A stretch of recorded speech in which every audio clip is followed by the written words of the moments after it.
Ladies and gentlemen, it's your boy, World of Wrestling, here today to discuss about AEW Dynamite March 9, 2022 review. Folks, this was an awesome post-show. Post-show to the Revolution pay-per-view. This episode was awesome. Bottom line, a lot of good stuff took place. Sammy Guevara unfortunately lost his AEW, or the TNT Championship, I should say, to Scorpio Sky. I don't know if this has anything to do with injuries he's obtained over the course of the last couple of months. But he unfortunately lost the championship to Scorpio Sky, which was actually rather surprising. Why he didn't lose it to like Darby Allin or Andrade El Idolo is beyond me. But regardless of all that, we do have a new TNT champion. For the first time in AEW's history, a superstar in their company has now held 2 championships. He is 1 title away from being a Triple Crown champion. And that is Scorpio Sky. The only thing he's got missing from his collection of belts is the AEW World Championship. He's on his way of becoming a world champion possibly in the near future. Who knows? He's facing Wardlow. I was hoping that Wardlow was going to win the TNT Championship against Sammy Guevara next week, but unfortunately, that is not going to happen. And I don't think they're going to give the title from Scorpio Sky to Wardlow in 1 week. I highly doubt that's going to happen. I think Wardlow is going to get screwed in this match by MJF, and I think that is how this whole storyline with MJF and Wardlow is going to start, through a screw job finish towards the TNT Championship. Layla Hirsch went up against Thunder Rosa in a one-on-one match to crown the number 1 contender for next week's Dynamite special episode for St. Patrick's Day, and Thunder Rosa retained. I guess you could say retained her number 1 contendership because she was the number 1 contender. And now this match is going to take place with Britt Baker and Thunder Rosa inside of a steel cage. Folks, if this match is not the main event, I'm going to be very disappointed. I think that this is a great match to end the show with a steel cage match. These 2 women, I think, will deliver a lot in this match. I think, really, with all the outside interference, I kind of think it threw the match down the tubes. Not to mention, they were also, I believe, the match after MJF and CM Punk dog collar match. So that might have played a factor into why the match wasn't all that good, I guess you could say, at Revolution. Not to mention, they seemed like they were both sluggish, kind of just going through the motions. And I guess because of how MJF and CM Punk showed up for their match, they didn't figure they were going to top that at all. So they didn't see the point of really trying over excessively to make the match super great. So they just figured, let's make it, decent enough to be passable, and that's it. That could be a possibility as well. Who knows? Maybe Tony Khan told them not to go so hard in the match because they're going to face each other again in 2 weeks. So that might be another reason why the match was a little downgraded compared to what they've done in the past. I have to admit, though, Thunder Rosa and Layla Hirsch are a very, very bad mixture. They do not have any chemistry. The match was absolutely terrible. I did not like this match at all. This was actually the weakest part of Dynamite. Other than that, this show is excellent.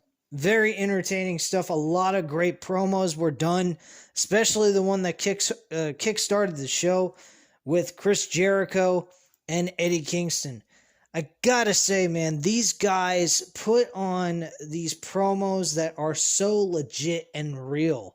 They feel legitimately realistic. They don't feel like they're, orchestrated. They don't feel like they're written on paper for line like WWE does their shows. They just feel so like, just go with the flow. Whatever flows good, go with it. That's what it kind of feels like when they do these promos. It's not really rehearsed. It's not really anything special. The only thing that they do that during these promos is where they end up. That's pretty much all I really get from this. But everything else is just kind of like go with the flow. Come up with your own ideas and what you want to say on the mic and go with it. And this promo right here to kickstart the show is fantastic. I really enjoyed this. The ending, not so much, but hey, I mean, Jericho did a great job at the end of this, playing a fucking prick. He did a great job.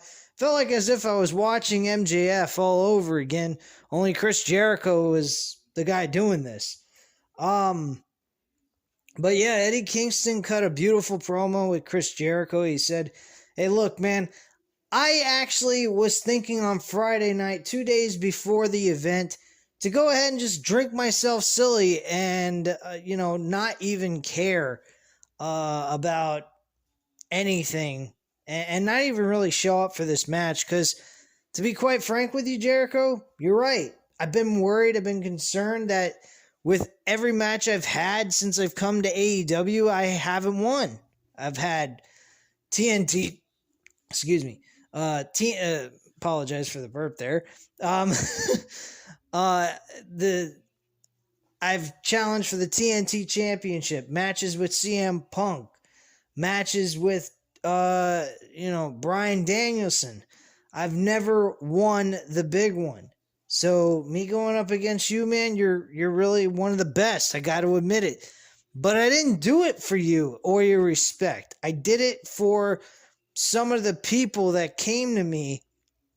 They had problems with suicidal thoughts, depression problems. I believe that's what he was talking about. And he said that they read his biography about himself and what he went through, and they said he was inspiring them to get through their depression problems and not go ahead and give in to those issues. And he said to himself, well, he said out loud that he said, look, man, I thought about it and I was like, no, I'm not letting these guys down. I inspired them to do something great with their lives, overcome something that is a common thing that a lot of people deal with on a regular basis. And I'm not going to let them down. I'm actually going to show up and I'm going to win. And that's what I did. And I did it for them. I thought that was beautiful. I thought that was excellent. I hope that was 100% real. I believe it was. I don't think Eddie Kingston makes up shit that happens in his personal life and just blasts it on TV if it's not real. I highly doubt he does stuff like that. I believe he tells the truth when it comes to his own personal life. But yeah, that was beautiful stuff. And then he turned his attention over to Jericho and he said, you know something, Jericho? I don't understand something. You're a multi-world champion. You've had matches all over the world. You were one of the best and still are to this day. And you gave me your all. And yet I beat you and you couldn't shake my hand. Is there something you're missing in you?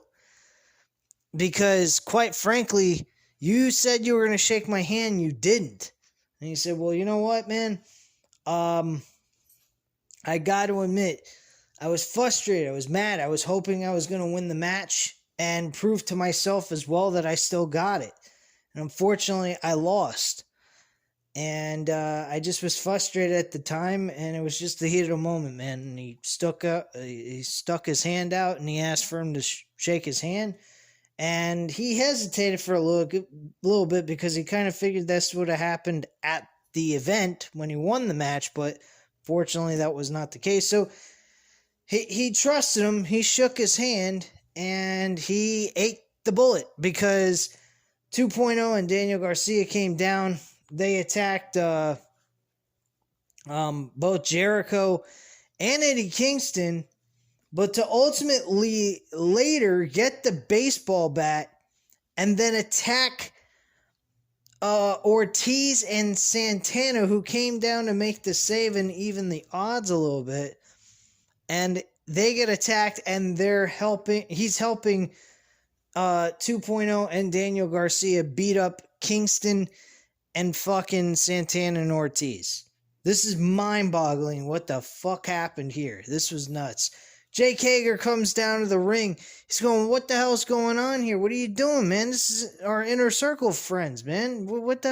They're our brothers. What the fuck are you doing? He's like, man, help me out here and kick their ass. And he's like, kind of like debating whether or not he should or not. And then he just goes along with it. And apparently, I guess it was just all an act. And he started beating the hell out of everybody with them. And then they powerbombed Eddie Kingston through a table. He landed, I believe, on his neck. I hope he's okay. He didn't even really go all the way through the table. Well, he went through the table, but he only went through it partially. He hit the bottom portion of the table, and not through the actual middle portion of it, which was kind of odd. And he looked like he was badly hurt. Jake Hager was having a hard time trying to powerbomb him off the apron. He needed a little assistance with that. And then when he slammed him down through the table, he didn't land correctly either. So that was kind of odd. After all that was done and over with, we had Jericho, Jake Hager, the 2.0 guys, and Daniel Garcia standing in the middle ring as if they're the new Inner Circle. Well, they changed the name to Jericho's Appreciation Society. I guess he believes he's the Straight Edge Society and ripping off CM Punk from back in 2010 with WWE. But who the hell cares about something that happened 10 plus years ago, right? Especially with a shitbag company that's fucking terrible now. So, yeah, this is a new faction that Jericho has established. I don't know how this is going to turn out, but I'm not too keen on it or excited about it. But, hey, what are you going to do? Anyway, the heel turn was very impressive. I actually enjoyed that. That was really good, but him joining and creating a new faction on his own was kind of stupid. I don't know why he did that, but whatever. Anyway, let's move on here. The very first match on the card actually was Adam Page defending the AEW World Championship. This is weird. He's defending the world title after he already defended it on pay-per-view 3 days ago on Sunday, March 6th. That is crazy. But hey, he's a fighting champion. He's a workhorse. He defended the world championship against Dante Martin, a very decent opener for the world title. And Dante Martin got a lot of appreciation from Adam Page. Page shook his hand after the match. He said, I know that you're going back in the tag team division with your brother, but if you happen to ever come back to the singles competition and you're a number one contender again, you compete for the world title, I'll look forward to defending the title against you again if I'm still the champ. And that was pretty much that. So that was really nice sportsmanship, which you don't see too often in professional wrestling storylines.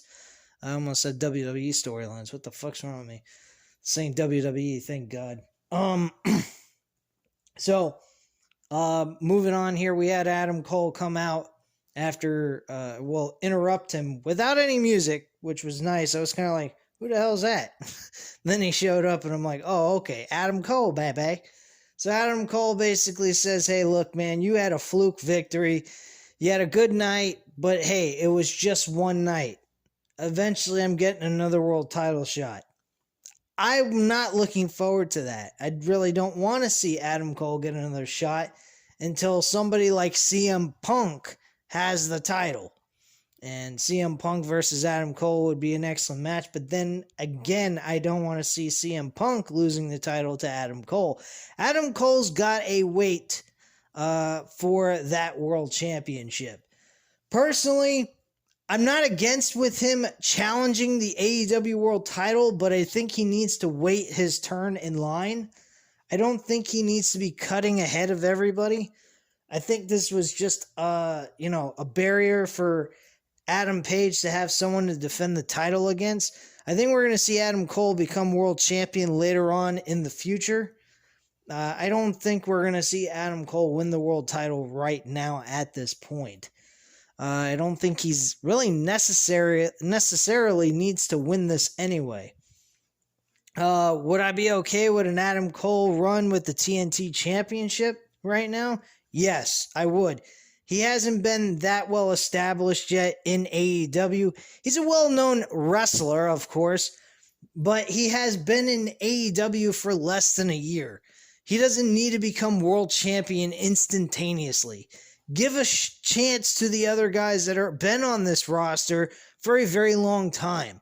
I mean, Darby Allin deserves a shot for the AEW World Championship, for goodness sakes, at a pay-per-view event, not a Dynamite episode or Rampage or any of that nonsensical shit. I'm talking about a legit 4-hour pay-per-view main eventing the show. That is what I believe should happen for him. He's definitely earned it. He's done a lot for this company, and he's performed at a very high level. He actually did have a moment on this show that I will talk about that was absolutely funny. It was the return of Jeff Hardy. Well, not really a return to AEW, but a return back to the pro wrestling industry was Jeff Hardy showing up in AEW, becoming All Elite. This was an amazing spot. I'm going to get into that in just a moment.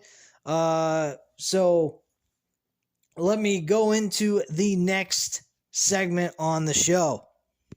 That would be Jon Moxley and Bryan Danielson teaming together against JD Drake and Anthony Henry in a tag team match. William Regal is on the outside. And of course, to be expected, Bryan Danielson managed to have JD Drake tap out to the Bella Lock, and they get the easy victory for this match. They look great together, teaming wise, and possibly future tag team champions. Who knows? But the thing that has made this storyline between these two guys very successful and makes me buy into the idea of them being together is William Regal. He is the important piece to the puzzle, and I can explain to you why. And they cut the promo to explain why they are now together as a group. William Regal was there at the Revolution pay-per-view. He was watching it backstage, I believe he said, and he saw these two men beating the holy hell out of each other throughout an entire match. After the match was over, he said to himself, these two guys are not showing any sportsmanship, so he shows up, and he feels that he needs to slap the taste out of both of their mouths and force them to show respect to one another. He gets them to do that. The reason why he felt he needed to do that was because of the fact these two men are kind of like half and half of himself, and I can explain that, what he means by that. He says that Bryan Danielson is everything in the wrestling form of himself without any of his personal issues that he deals with, such as drinking, issues he's done to his mind with drugs. He's admitted in previous interviews he's done drugs, he's done alcohol, he's done it practically everything, and he's had a lot of issues with interaction with people and stuff like that. So he's been known to have personal issues with other people. And he's not a very liked guy over time. As he's gotten older, he's become more mature, stuff like that. But with his past life, it has kind of affected the way he is now. So he's not expecting to stay alive for very, very long, like 100 years old or something, probably like his 70s or early 80s, more than likely. I hope he lives a long time. It sounded very bizarre the way he did that speech. I hope we're not seeing him drop dead in the next few years or something. I'd hate to see that. This guy may have never been my favorite wrestler per se, but what he has done in NXT with Triple H when they were running it together and building that roster and just creating great wrestling content that is only to be found in AEW now. I love what he's done. I love his creative mind. I think he's a great asset to the wrestling business. And I think he is a great asset, most importantly, to AEW because of what he's going to be able to produce within AEW. If there is one guy Tony Khan can delegate the work of booking shows, William Regal would definitely be that guy I'd delegate that work to. So if he wants somebody running Ring of Honor because he's so burnt out from doing it, William Regal would be my guy. I would go to William Regal 100%. I would be able to trust him 100%. I would have my eyes keen on Ring of Honor, making sure everything is being run smoothly by him, just in case he's having any issues or he's noticing anything's going wrong within that promotion. But at the end of the day, I would put my trust in William Regal because of the way he just has a great creative mind. When it comes to booking shows and helping talent, most importantly, and everything else in between. So he's definitely a great asset to this company in that whole realm of this industry. On screen, going back to what I was saying, Bryan Danielson's everything he was as a wrestler without any of his negative backstage habits and things that he did in his personal life. Jon Moxley, on the other hand, is that guy that brings that unbelievable intensity and violence to the matches that he has. And he's unpredictable in the middle of the ring sometimes. He'll bring all that fierce energy into the match to help him overcome whatever is in front of him. And he likes that about him as well, which is another thing he used to be like in the ring. I have to agree. He was pretty ferocious and very angry. He would do anything to win a match. That's why he always used the brass knucks in the middle of a match. Though I think Jon Moxley brings a lot more than just that kind of mentality. He's a guy that will not have to cheat. He will just make you bleed with his fist, punching you in the fucking face. That's the type of person Moxley is, and I love that about Moxley. It's a gritty, dirty, backstage alley fucking fighter type of mentality. That's something I like about Jon Moxley. He doesn't need to cheat to win. He just beats his opponent senseless and wins anyway. So that's what I like about it. And he said that that's the reason why he's joined with these two guys, and they're looking to build a future within this company with the younger stars that are coming into it. So that is pretty much the overall basis of this storyline and this thing they've put together between these three guys. And I think William Regal makes the tag team and the faction make sense, personally, because of what William Regal has done behind the scenes and what he wants to do for the wrestling business.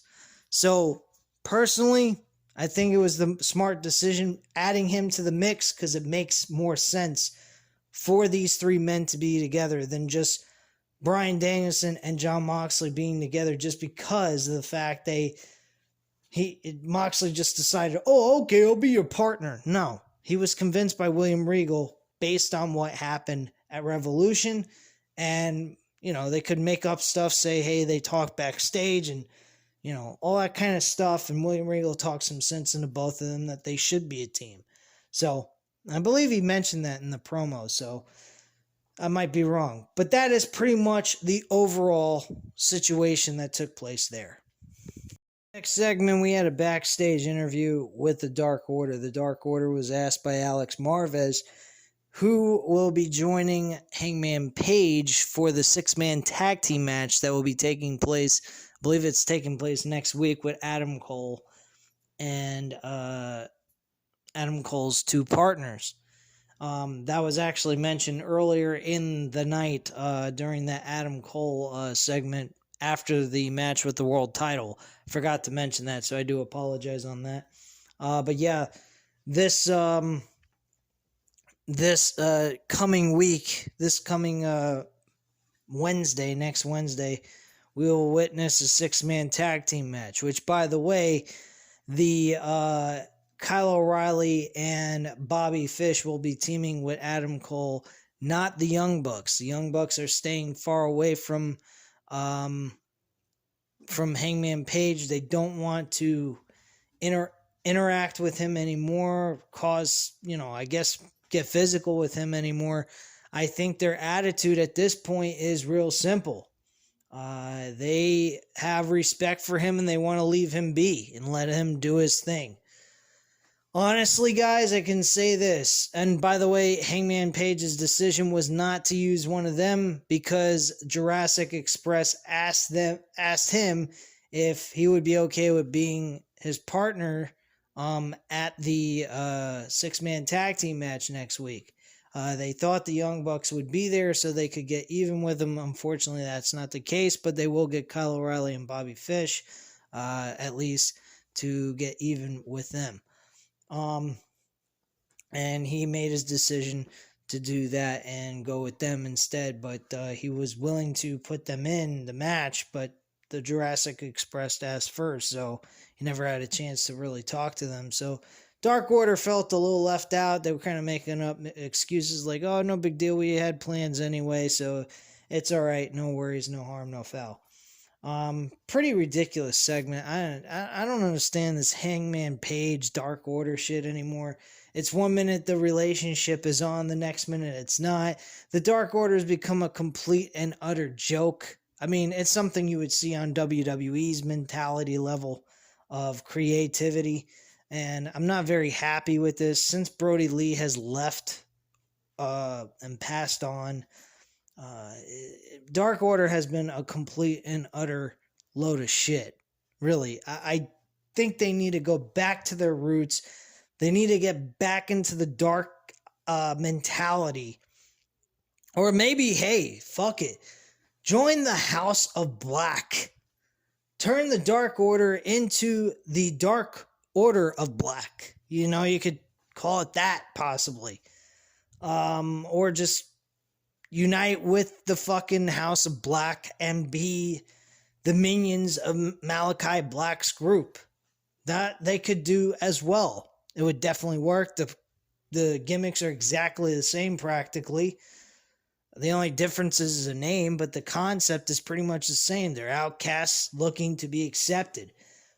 The House of Black is a place of being accepted for being different from everyone else and showing that their sins will get them in trouble and give them bad karma. And that's basically what I believe Malachi Black's gimmick is anyway, so no big deal. But yeah, I think that is definitely something that needs to happen. Dark Order needs to get serious again. This comedy act Dark Order shit ain't working for me. I'm not liking it. I hope everyone else agrees with me on that whole conversation there. But let's move on. We had Yuta Wheeler versus Pac in a one-on-one match. Decent little matchup we had here. Nothing special, but it was a decent match, no less. Pac wins the match with no problem. It was back and forth, very close match. But unfortunately, Pac picked up the victory and gets another victory under his belt. Thank goodness. Next was the Matt Hardy's group, the AHF, the business thing with Matt Hardy and Andrade El Idolo. I mean, I'm over it, really. And thankfully, it's over. It's finally over. They made a vote. Vote was in. Should Matt Hardy be released from his own faction? And 4 out of 4 voted yes, he should. Even the private party said no first, and then they said yes later by tricking Matt Hardy that he was that they had his back, but they really didn't. So they turned on him later on in this whole promo, and that led to a 6-on-1 attack. This led to Sting and Darby Allin showing up, and then after that, we had Jeff Hardy. And man, did that fucking crowd explode, and they used the original Hardy Boys theme music. I couldn't fucking believe it. That crowd went nuts for Jeff Hardy. He had a good, positive reaction there. And I had fun watching this, man. I went ahead and I texted my friend Matt87Eagle. I said, dude, I said, this is the new WWE. AEW's just taking where WWE left off. When they were doing the good stuff, the good wrestling content that they were giving us, and AEW's just continued where they left off. That's all this is, man. AEW is the new WWE. And I mean that in a positive way, not a negative way. The WWE we know of now, I don't know what the fuck that is. All I know is WWE of now and modern day wrestling is absolute trash. That's all there is to it. AEW makes every single former WWE superstar look important on their show. That means something. And that shows that AEW, Tony Khan himself, cares about this whole business. He cares about the fans. He cares about the product. He cares about producing the best show possible that he can give us on a day-to-day basis. And I appreciate that. I don't care if you fail at times. I don't care if you make mistakes at times. It happens. You're human. You're taking on a lot of responsibility, no less. But the man is actually trying. If Vince McMahon was actually trying to deliver a good show for us, I wouldn't complain as much as I do. I would actually be happy to be a fan of WWE, and I wouldn't feel embarrassed. That WWE of 1997, folks, and 1996, that wasn't something to be embarrassed. They just happened to be beaten by WCW for 2 years. But was I ashamed to be a WWE fan? Absolutely not. I thought they were trying their best to overcome the odds of what WCW was doing. They had some great superstars on that show at that time. And they even developed their own mega stars in the main event scene in WCW as well. So with all that withstanding, they did their part to own WWE at that point in time. But they still tried. They wanted to be something. They wanted to stick around. They didn't lay down and quit. This WWE is just laying down and dying. They don't give a fuck. And that's because Vince McMahon don't care about his product. And that's why I say AEW is taking where WWE left off. That's all there is to it. Plain and simple. Anyway, moving on here. We had Isaiah Swerve Scott interrupted by Tony Nese. It was announced that Tony Nese and Isaiah Swerve Scott is no more. But Shane Strickland, or Shane Swerve Scott, I should say. I liked Isaiah Swerve Scott. It kind of had a nice touch to it. But unfortunately, that is not his name anymore. He went back to his Indies name, which was Shane Strickland. so I got to get used to calling him Shane Strickland. But Shane Swerve Strickland is going to have a match with Tony Nese. This should be a very entertaining match. I don't know if this is going to be the opener to Rampage or the actual, main event to Rampage. I hope it's the last match on the main Rampage show, because number one, the openers never get their entrances, so I haven't seen what Shane Strickland's entrance is going to be like compared to what he's done in NXT. So I'd like to see how it looks. There's anything new, interesting about it. I'd like to see how his entrance is. And that's pretty much that on that segment. Segment was Wardlow. Wardlow segment was pretty good as well. I actually enjoyed this too. He had a moment where he explained what was going on behind the scenes with him and MJF. He looked at MJF as a way of making a income. All working for MJF was a job. They were never literally friends or, allies to one another in any way, shape, or form. He just was there to help MJF win matches and succeed and achieve his dreams, which obviously that was a no-brainer. You could clearly see that in the storylines and the build. He goes on to say that he's going to win the TNT Championship next week, whoever it may be. I highly doubt that's going to happen. He also wants to wash his hands clean of MJF and have them go their separate ways. Good luck with that. I don't think that's going to happen. I think Wardlow and MJF is one of the matches that will be booked for Double or Nothing in some kind of match. I don't think it's just going to be your regular, ordinary matchup, guys. I think this is going to be one of those brutal matches like he had with CM Punk. And he pretty much said, look, man, I was a poor guy. I was working for MJF to making money for my family, and he threatened my family. He also slapped me across the face, and he was disrespecting me. So at that point, I had to make a decision, continue to be his lackey and be mistreated, or go ahead and say to hell with it and just do what I wanted to do. And I did what I wanted. I turned on him. And I don't care about his money. He can keep it and shove his contract straight up his ass kind of mentality is what he was saying in the promo. And that was pretty much all there was to it. His personality was really plain and simple. A lot of what he's doing here is very similar to Batista, only he's not getting the big payoff with the world title along with MJF in a one-on-one matchup. That's the only thing I see different here with him and MJF compared to Batista and Triple H.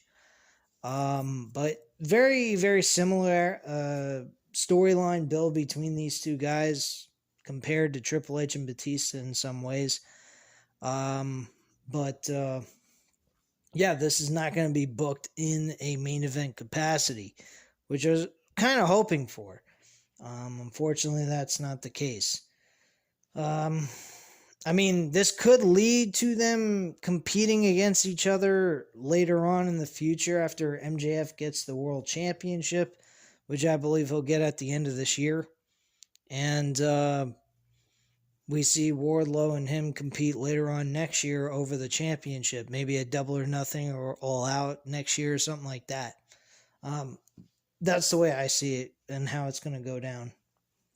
I think CM Punk this year will become the world champion. Possibly a Double or Nothing or All Out, because there's still that possibility I'm getting from this is that Hangman Page will defend the title against Adam Cole one more time at Double or Nothing, so we may be seeing that instead. So I might be jumping the gun a little too soon here, but I was kind of hoping somebody would be beating him for the World Championship at Double or Nothing, but unfortunately that's not the case. So probably more than likely, Hangman Page is retaining the title. They'll be performing at All Out in late August, early September, and we'll be seeing them probably take the show to Chicago, and more than likely, because they seem to have All Out appear at Chicago all the time. I think they've had All Out at Chicago every single year. I'm not sure on that, but anyway, yeah, I think CM Punk will win the championship in Chicago at All Out against Hangman Page and become the new world champion. They could always have Adam Cole win the title and then lose it a few months later to CM Punk. I mean, they could do a short title reign for Adam Cole to face CM Punk in a one-on-one match. That could be interesting, but I don't think that's the right idea at all. I mean, they could also have CM Punk win the world title on fucking TV for free against Hangman Page and then lead this to Adam Cole, Jay White, and the Red Dragon versus Kenny Omega, the Young Bucks, and Adam Hangman Page in a blood and guts match at the All Out pay-per-view. That's another option they could go. And have CM Punk champion going into All Out and have him win the world title on national television for free. Who knows? Anyway, let's move on here. I'm running out of memory on my camera here, so I want to get this done as quickly as possible, so I do apologize. Keith Lee had a backstage segment with QT Marshall. He rejected his offer of working with QT Marshall. He doesn't want nothing to do with QT Marshall and his group. He said he's going to pay for that and the disrespect he gave him, so forth. So nothing big there. We had the tag team titles defended today on Dynamite with Jurassic Express defending it against the Acclaim. This was a good match. Very good match. Could have been possibly even pay-per-view type quality matchup. These guys had a good match against each other. Acclaim almost won the tag team titles, but unfortunately things turned around for Jurassic Express and they retained their tag team titles.